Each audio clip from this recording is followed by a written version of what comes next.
Durante a década de 1970, o Brasil vivia sob o comando de um regime autoritário, instaurado por meio de um golpe civil-militar, que depôs o legítimo presidente João Goulart. O golpe, realizado em 31 de março de 1964, não apenas representou a deposição de um presidente legítimo, mas abriu as portas de uma escalada repressiva e perseguição política no cenário nacional. Para as autoridades militares, a justificativa para o golpe, entre outras respostas, estaria no perigo de que o Brasil se tornasse uma república sindicalista, com a possível radicalização das esquerdas em um possível regime comunista. Segundo os militares, os indícios deste perigo estariam na radicalização política que o país atravessava, objetivada pelas tão discutidas reforma de base que o presidente João Goulart sinalizava realizar. Frente a uma crescente polarização política na sociedade brasileira, os militares saem em ação na defesa de alguns valores que se tornaram visíveis na época, sobretudo na ideia de defesa da pátria, da família e da propriedade.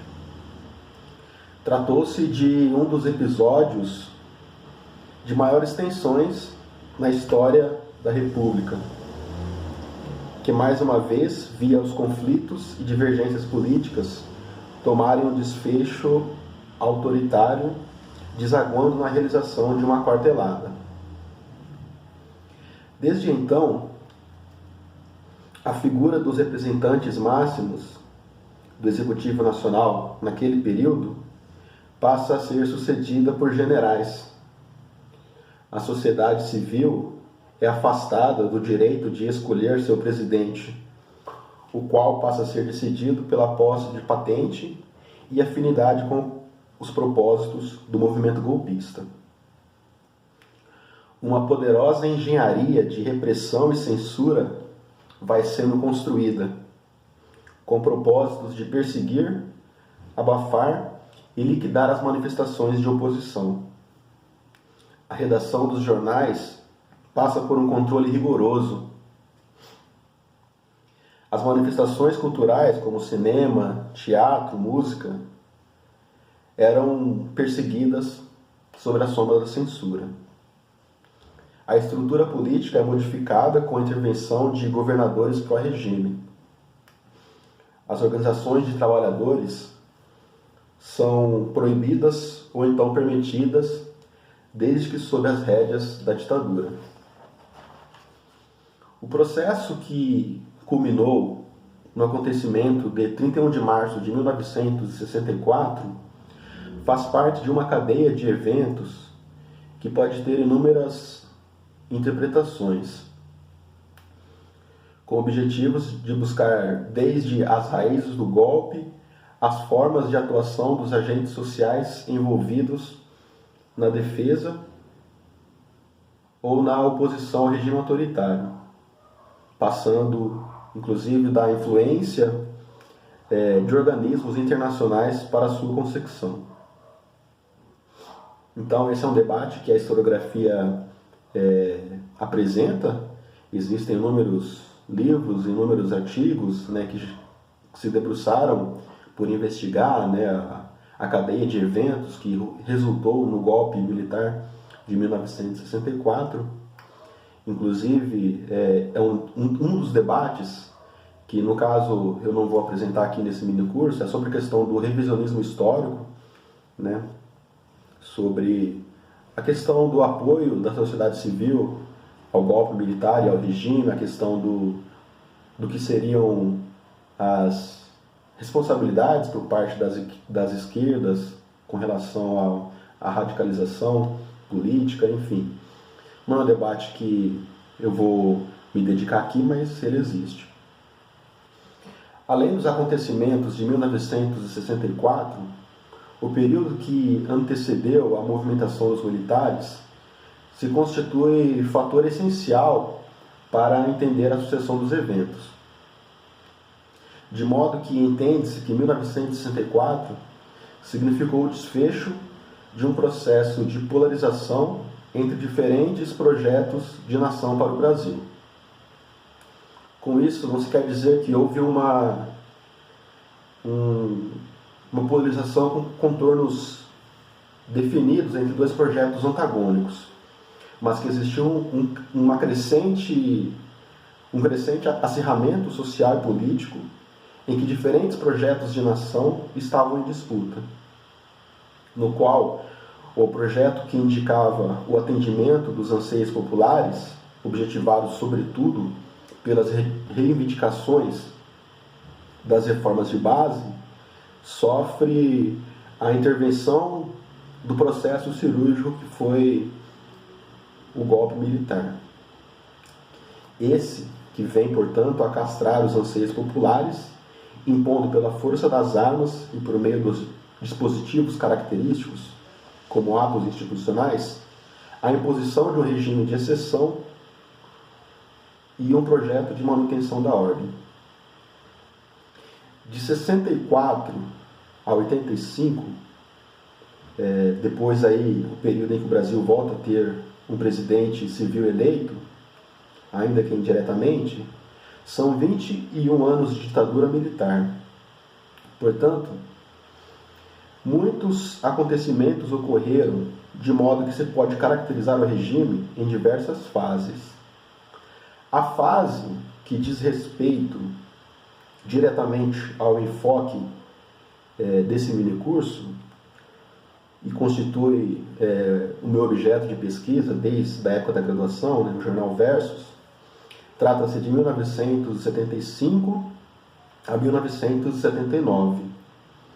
Portanto, uma conjuntura aí que algumas autoridades militares já falavam de uma distensão lenta, gradual e segura.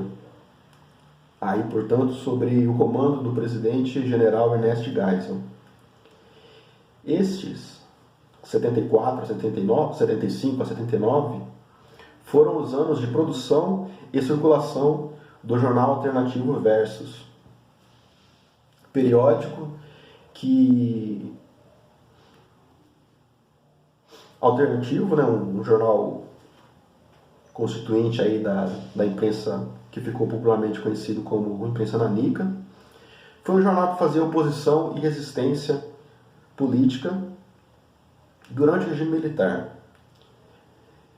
A história, não só do jornal Versus, mas da imprensa alternativa em geral, mostra que mesmo em regimes autoritários, os agentes históricos encontram a sua maneira de vincular suas ideias, seja de maneira clandestina ou não, e o fato é que a ditadura imprimia sua marca sobre os periódicos, por meio da imposição da censura. E tanto nos jornais da grande mídia, quanto nos jornais alternativos, a censura se fez presente. O jornal Versus, que fez parte da denominada imprensa alternativa, ou como eu já mencionei, popularmente conhecida como imprensa nanica, constituía um conjunto de imprensa geralmente publicada em formato tabloide, né? Com uma circulação menor, se comparado com os jornais da grande mídia. Muitos deles circulavam de mão em mão e tratavam de publicar debates contestatórios sobre política, cultura, economia e outras expressões culturais, fazendo oposição ao regime militar. Durante as minhas pesquisas, foi possível observar que dentro do jornal Versus, especificamente no conjunto da imprensa alternativa durante a década de 70, o próprio jornal Versus distingue-se dos jornais alternativos por algumas características, como o ativismo político, e alguns deles a recorrência ao humor, à ironia, entre outros aspectos. No jornal Versus e nos demais alternativos, pode-se verificar uma nova forma de fazer jornalismo, na qual os ativistas políticos, intelectuais e jornalistas fizeram parte da efervescência cultural durante a década de 60 e 70, em que um dos produtos dessa efervescência se materializa nos próprios alternativos. Portanto, os jornais alternativos se constituíram, cada um a seu modo, como um espaço de criação e de experimentação que os sujeitos dificilmente encontrariam nos jornais da grande mídia.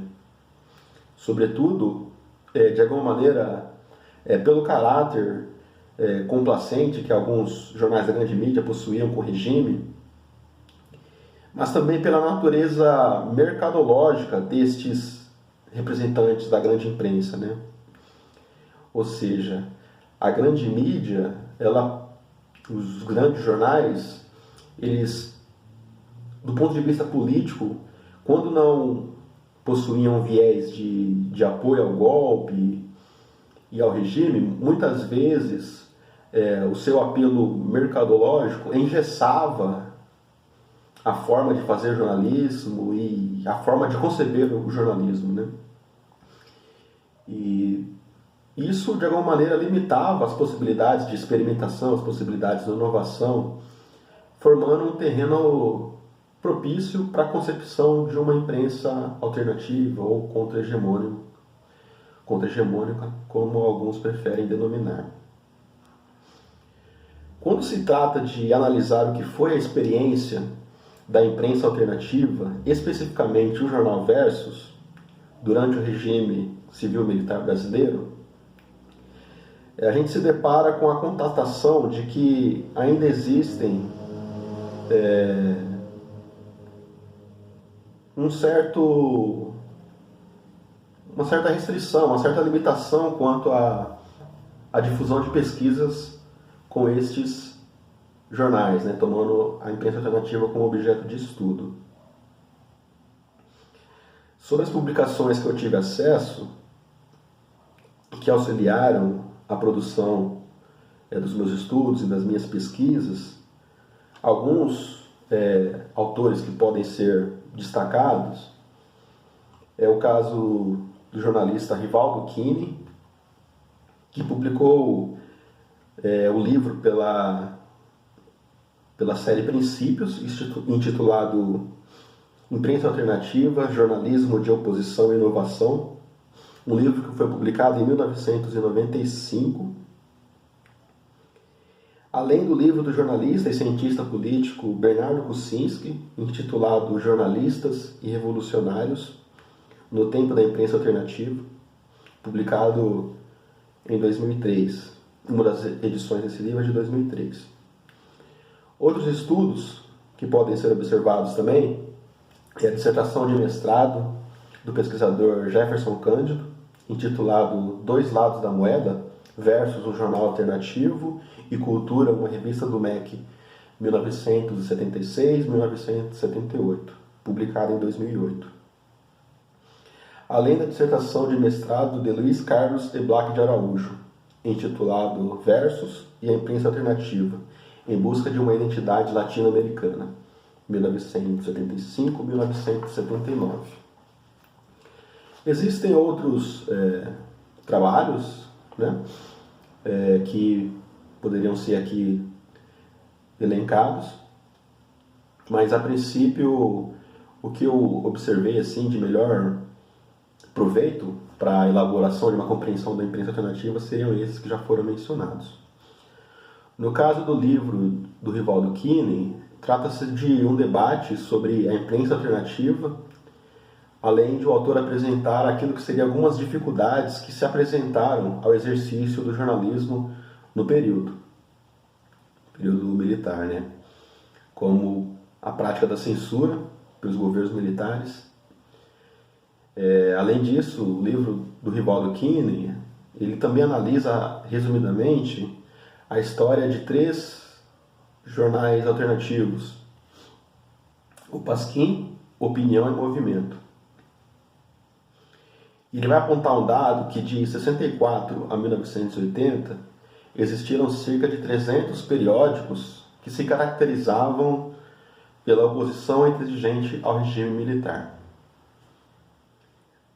O autor Rivaldo Kine esclarece que, além das dificuldades impostas aos jornalistas por uma prática da censura, estes também vivenciavam o clima de terror que se impunham aos opositores da ditadura, como explosões de bancas de jornal, prisões arbitrárias, sequestro, tortura e desaparecimento dos presos políticos.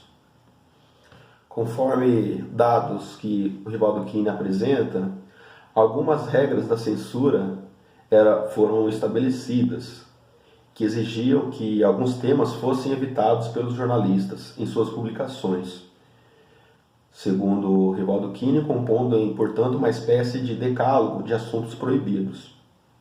Eu não vou elencar todos os assuntos, mas entre eles, entre os assuntos que eram proibidos aos jornais, se encontram a inconformidade com a censura dos livros, periódicos, jornais e diversões, proibido campanha pela revogação dos atos institucionais, nomeadamente o AI-5, contestação ao regime vigente, notícias consideradas, segundo os censores, sensacionalistas, que prejudicariam a imagem do Brasil e a tendentes desnaturação das vitórias conquistadas pelo país, enfim, entre outros temas.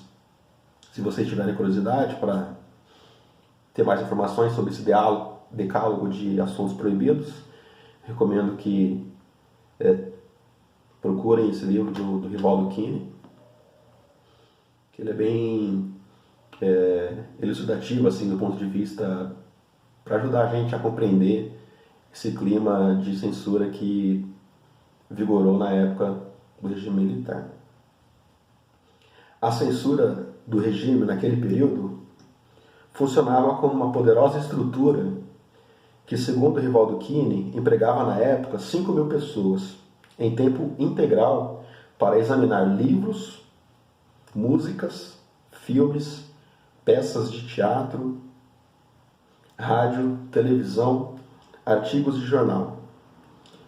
E basicamente a censura nos jornais ocorria de 3 maneiras. Primeiramente, autocensura, nas quais os jornalistas recebiam informações sobre quais assuntos deveriam ser evitados, encaminhamento dos jornais a serem rodados a algum órgão de censura local, ou envio dos jornais para a equipe de censura em Brasília, o que poderia levar dias, e muitas vezes dificultando ou inviabilizando o exercício do jornalismo.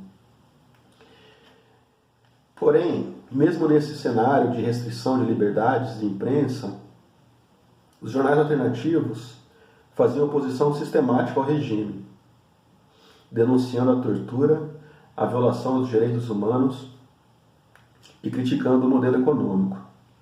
Esses jornais se caracterizavam pela sua ousadia crítica, constituindo outro modelo de como se fazer jornalismo, compondo uma linguagem própria. Sobre o surgimento do nome imprensa alternativa, Rivaldo Kine escreve que Alberto Dines, que tinha editado o Jornal do Brasil e dirigia a sucursal Folha de São Paulo, em julho de 75, começava uma coluna dominical chamada Jornal dos Jornais, precursora do Ombudsman dos anos 90.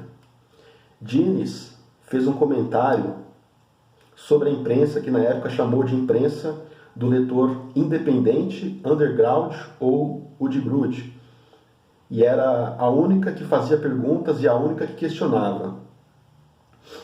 E foi nesse contexto aí, desse trabalho do Dines, que se popularizou a ideia de se referenciar a esse modelo de jornalismo contestatório, rebelde, que se popularizou o nome de imprensa alternativa. Dessa forma, surgiram os jornais alternativos que se distinguiam da grande imprensa, alguns desses alternativos caracterizados pela sátira, pela irreverência, outros caracterizados pelo debate político e ideológico propositivo, e muitos deles estando vinculados com organizações partidárias. E que depois do seu surgimento, esses jornais tiveram uma participação importante, não só na oposição e na contestação da condição de se viver sob um regime de exceção, mas tiveram posteriormente uma participação importante no processo de luta de abertura política. No livro de Bernardo Kucinski, Jornalistas e Revolucionários nos Tempos da Imprensa Alternativa, esse livro ele possui duas edições, né? Uma de 91 e a outra de 2003. É um livro que é resultado, né, da tese de doutorado do Bernardo Kucinski, doutorado que foi defendido no ano de 1991 na Universidade de São Paulo. E esse é um livro muito importante se vocês têm curiosidade para compreender o panorama sobre a imprensa alternativa, né, os ciclos da imprensa alternativa, as caracterizações de cada expressão, né, dos jornais da categoria imprensa alternativa, as suas vinculações políticas.